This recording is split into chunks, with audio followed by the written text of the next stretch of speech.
오늘의 뜬 뉴스 시사평론가 김종배 씨, 안녕하세요. 네, 안녕하세요. 네, 정치권은 전혀 안녕하지가 못하네요. 그렇습니다. 지금 이제 유가족들이 반대했습니다. 우선 새정치민주연합이 굉장히 곤혹스러워졌어요. 지금 어떤 상황이라고 정리가 됩니까?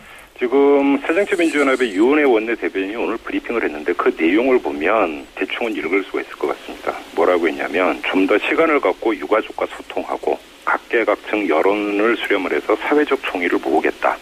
이렇게만 이야기를 했어요. 예.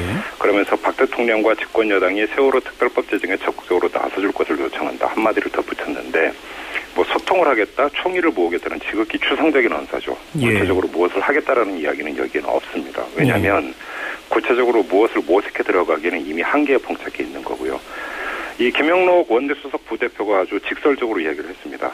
진퇴양난의 어려운 처지에 있다고 솔직히 시인을 했거든요. 예. 이게 새정치민주연합의 지금의 현실인 것 같습니다. 뭐 유족이 가족 총회를 열어서 수사권과 기소권을 갖는 진상조사위원회 이 방안을 고수하기로 했기 때문에 정치적 절충을 다시 하자 뭐 그래서 제재 협상을 한다고 해서 뭐가 풀릴 수 있는 그런 문제가 아니고 예. 새누리당은 또 제재 협상할 의지도 없기 때문에 새정치연합이 독자적으로 뭐를 모색할 수 있는 게 별로 없는 것이죠. 예. 참 진퇴양난 그 단어가 적절해 보이네요. 네. 그렇다고도 새누리당이 갑자기 태도를 변화시킬 가능성도 없는 거 아닙니까?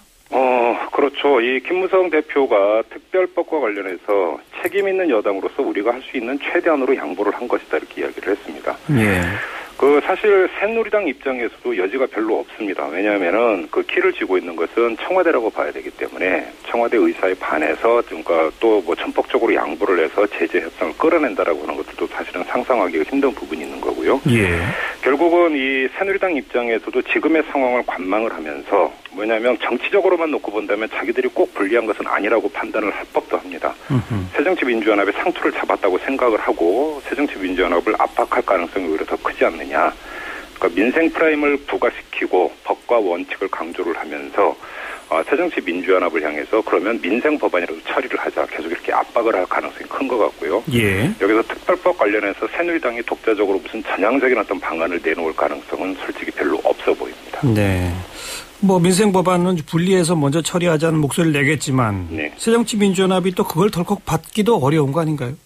받을 수가 없죠. 이미 재협상 전 단계에서 연동이 된다고 분명히 밝히지 않았습니까? 그러니까 그런 상태에서 민생 법안 처리에 덜컥 동의를 해준다고 한다면 얻는 것은 아무것도 없는 상태에서 다시 여당에 끌려간다라고 하는 이 지지층의 강한 공격을 받을 수밖에 없는 것이고 이미 재보선 참패로 정책 타격이 큰 상태에서 내상을 크게 입은 것 아니겠습니까?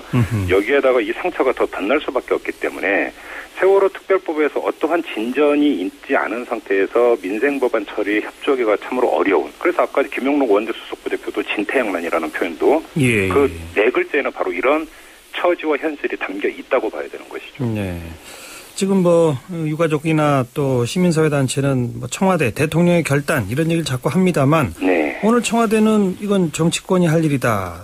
분명히 또 선을 그었죠? 그렇습니다. 여야가 합의해서 처리할 사안이라고 민경욱 청와대 대변인이 이야기를 했고요. 사실은 그 문제를 풀 수 있는 그러니까 사람은 딱 한 명, 박근혜 대통령밖에 없는 것 같습니다. 아무리 살펴봐도.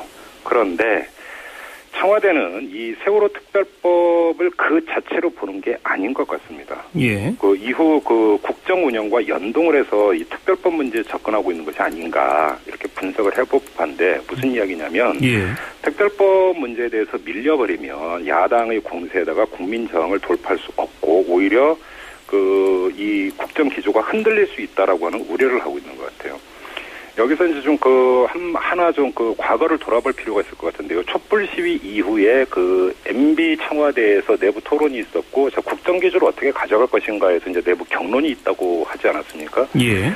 이 경론 끝에 내려진 결론이 뭐냐면은 고정 지지층만을 데리고 국정을 펴나가도 크게 문제가 없다라고 하는 결론을 내렸다라는 것이고, 거기서 국정기조가 강성으로 돌았다라는 것이죠.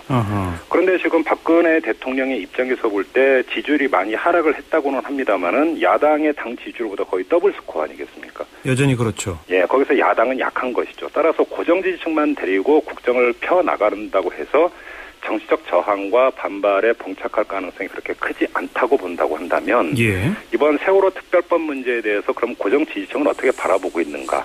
이것도 함께 봐야 된다는 것이죠. 이렇게 본다면 오히려 고정시 지층한테 어필할 수 있는 부분으로 국정기조를 잡고 세월호 특별법에 대해서도 대처를 한다면 이 과정상에서도 우여곡절이 있다 하더라도 국정기조의 기세를 확실히 틀어주고 끌고 나갈 수 있다. 이렇게 판단할 법하다라는 겁니다. 예. 그래서 결국은 이런 판단 속에서 나오고 있는 몇 개의 격가지가 있는 것 같은데 그 중에 하나가 이 국회의원 5명이 오늘 영장실질심사를 받지 않습니까? 그렇죠. 지금 출두해서 아마 받고 있을 것 같은데 예. 이 수사도 결국은 이 과정에서 불거져 나온 하나의 가지 아니냐 이렇게 분석하는 시각도 있거든요. 예. 이렇게 본다면 세월호 특별법에 대해서 박근혜 대통령이 아주 대폭적으로 통크게 양보할 가능성은 솔직히 별로 없다고 봐야 되는 것이죠. 예. 그렇지만 또 세월호 사고 터진 후에 지금 법안 처리 같은 것도 하나도 안 되고 있고 네. 결국은 박근혜 정부의 무슨 뭐 경제 살리기 규제 개혁 하려면은 법안 처리가 돼야 되는데 그것도 안 되고 그러면 계속 국정은 그냥 묶여 있고 이건 아무래도 또 장기적으로는 부담 아닐까요? 여기서 이제 과거의 사례를 좀 볼 필요가 있을 것 같은데요. 예를 들어서 야당의 그 족적인데 아주 대표적인 사례가 아마 그런 것 같습니다. 노무현 대통령 사과 국민이 창출이 됐고 야당은 장외투쟁을 벌였습니다. 그러면서 5대 조건이라고 그런 것들을 제시를 했죠. 하지만 어느 순간에 자진해서 철수에 들어가면서 원내로 회군을 했습니다. 예. 이때 원내로 회군했던 주요 명분이 뭐냐면 비정규직법을 개혁을 하려고 하니까 그걸 막아야 된다라고 하는 명분으로 회군을 했고 노무현 사과 국면에서 그 자신들이 제기했던 5대 요구 조건 하나도 달성되지 않은 상태에서 빈손으로 돌아가서 국회는 정상화됐다는 것이죠. 예. 오히려 청와대 입장에서는 오히려 이런 상황을 최선의 상황으로 상정해 놓고 있는 것이 아니냐. 아하. 문제는 이렇게 되면은 지금 진퇴양난에 빠져 있는 게 새정치민주연합이기 때문에 시간을 끈다면 안에서 이른바 온건파들의 목소리가 커지게 된다고 한다면 예. 거기서 당 내홍상으로 간다면 지도부가 어쩔 수 없이 민생법안 처리나 이런 대로 응할 수도 있을 것이다라고 하는 정치적 판단 내지 전망을 할 수도 있다라는 것이죠. 예. 참, 뭐 당분간이 아니라 상당히 장기적인 국정난맥 내지는 정치권의 그 안개 정국 이건 장기화될 수밖에 없겠네요. 불가피해 보입니다. 지금 얼마 있으면 또 추석 아니겠습니까? 그렇죠. 이런 것까지 일정까지 고려를 한다면 이게 좀 상당 기간 갈 수도 있다고 봐야 될 것 같아요. 네. 알겠습니다. 여기까지 듣죠. 고맙습니다. 고맙습니다. 시사평론가 김종배 씨였습니다.